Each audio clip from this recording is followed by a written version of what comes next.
Now, organised crime investigator from IRS Forensic Investigations, Chad Thomas, joins us to expand the conversation.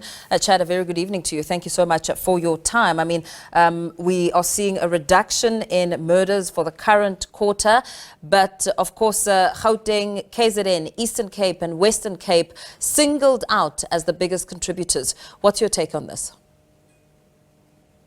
Good evening, Paul, and good evening to the viewers.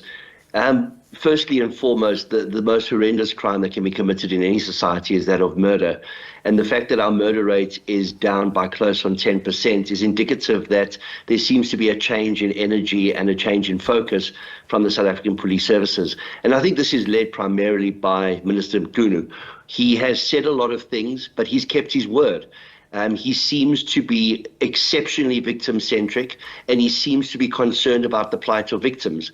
And that being said, we're seeing across provinces an improvement in terms of visible policing. However, that doesn't necessarily equate to convictions, and therein lies a bit of a problem. And Minister Mkhunu also expressed his concerns around the Western Cape continuing to record the highest number of gang-related murders. I mean, that in itself has been, a matter that has been problematic and challenging over the decades. What's your sentiment around this? It's a horrendous situation. We're seeing murders taking place on the Cape Flats, but we're also seeing it playing across in other provinces. We're seeing it happening in Gauteng in places like Ennerdale. We're seeing it happening in KwaZulu-Natal, in places like Phoenix. But when you look at the situation within the Cape Flats, for example, and Mitchell's Plain, it's just completely out of control. And it's something that seriously needs to be addressed. I remember some 2 weeks ago, in one day, there were two murder for hires. The one was a gang leader, the other was a principal of a school. And nobody takes into consideration that these murders happen in broad daylight, in the early hours of the morning, where people are walking to work, walking to school, and it's a problem that seriously needs to be addressed. But it's not just a problem that can be addressed by the police services. It's a societal problem. We need a holistic approach to this, and we need to see all role players taking an active role in trying to stamp this out. So where would you think the loopholes may be in the partnerships between the police, community structures, civil society in trying to tackle this? It's improving. We're seeing a lot more involvement from community policing forums. We've seen that the E2 project, which brings security companies in as force multipliers with the South African police, it's working. We're seeing that organizations such as SABC are assisting the police in expediting subpoenas in terms of investigation processes.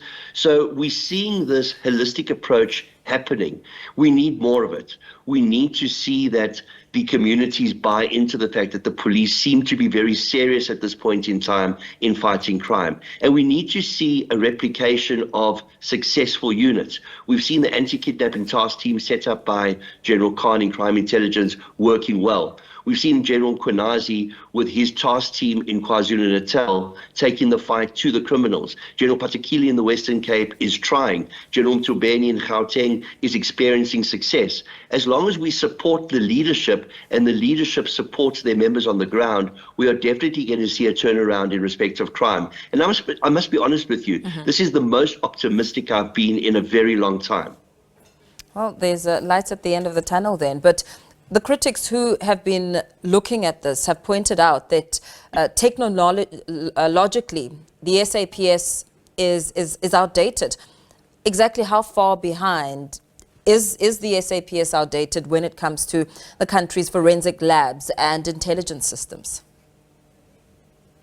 So from a crime intelligence perspective, we definitely have a problem. The intelligence services were hollowed out. They were used for personal squabbles between political leadership, and they weren't used effectively to disrupt and dismantle organized crime syndicates. We're seeing a change, but they need to be capacitated. They need resources. When it comes to technology, there's been a problem since General Paglane was suspended and left office, and that's in respect of software that hasn't been updated, technology that hasn't been utilized, a suspension on various contracts being awarded, and as a result thereof, we haven't kept abreast with international trends. And this has been since 2017 that we've seen this issue with the technological support. We have heard that the DNA labs are going to be expanded and that they're going to address the backlog in respect of that. But we also know that there's a lot of other crime-fighting tools that need to be used. What was announced yesterday and rolled out partly yesterday and today was the use of body cams, which is great from a victim as well as a police perspective. So technology is being embraced, not as quickly as we'd like to see, however. And we also know that there's a conversation now with the Ministry of Justice and Constitutional Development around the country's criminal justice system, that it must be transformed so it can become more effective and victim-centered.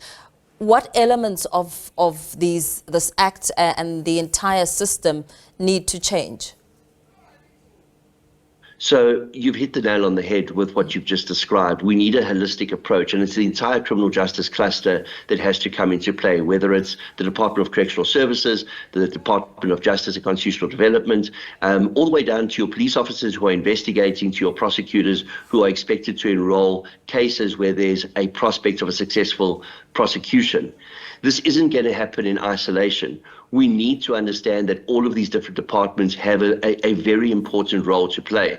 Right now, as it stands, a lot of arrests are being made, a lot of disruptive operations are taking place, but we're not seeing this equating to successful convictions.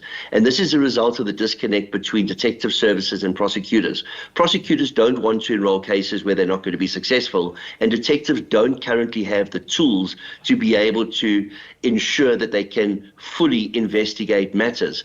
We've got investigators that have far too many dockets. We've got very fresh, new investigators that have been appointed straight from police college who don't have the necessary experience or networks created to be able to investigate crime effectively. But again, we've seen the private sector coming to the party. We've seen SABC assisting with the subpoena system to expedite it and to assist in the analysis thereof and the training of police officers. So all in all, these things are happening. But this holistic approach and the amendments that we're going to see to the Criminal Procedure Act and the fact that we become a very victim-centric society can only bode well for a society that is plagued with GBV, femicide, and other violent crimes.